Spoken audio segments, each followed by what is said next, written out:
ఆంధ్రప్రదేశ్ను ఇటీవల వరదలు ముంచెత్తాయి. ముఖ్యమంత్రి చంద్రబాబు అధికారులు దగ్గరుండి పరిస్థితిని సమీక్షించారు.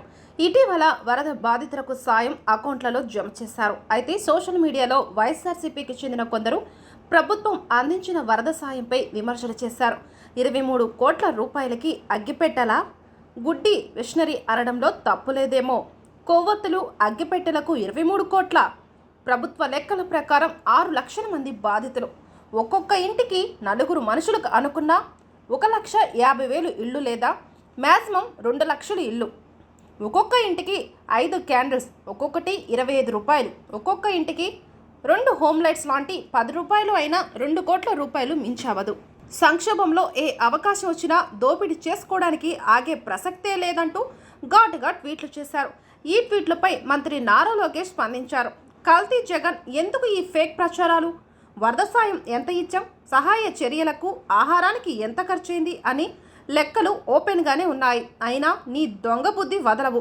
అగ్గిపెట్టెలకు 23 కోట్లంటూ నీలి కూలీలతో తప్పుడు ప్రచారం చేయిస్తున్నావు అంటూ మండిపడ్డారు. మరోవైపు కేబినెట్ సబ్ కమిటీ సచివాలయంలో సమావేశమైంది. రాష్ట్రంలో గంజాయి, ఇతర మాదక ద్రవ్యాల నియంత్రణకు మంత్రుల ఉపసంఘం 2వ సమావేశం నిర్వహించారు.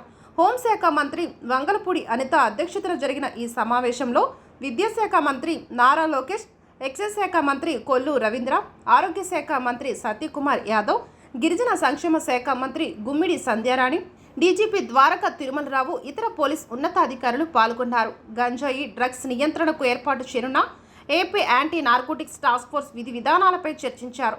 ప్రభుత్వం ఏర్పడిన 100 రోజుల్లో గంజాయి, డ్రగ్స్ నియంత్రణకు చేపట్టిన చర్యలను ఈ సందర్భంగా పోలీస్ ఉన్నతాధికారులు వివరించారు. అమరావతిలో నార్కోటిక్ పోలీస్ స్టేషన్ ఏర్పాటుతో పాటు 26 జిల్లాల్లో నార్కోటిక్ కంట్రోల్ సెల్స్ నెలకొల్పనున్నట్లు తెలిపారు. ఫిర్యాదుల కోసం 1908 టోల్ ఫ్రీ నెంబర్ ఏర్పాటు చేయనున్నారు.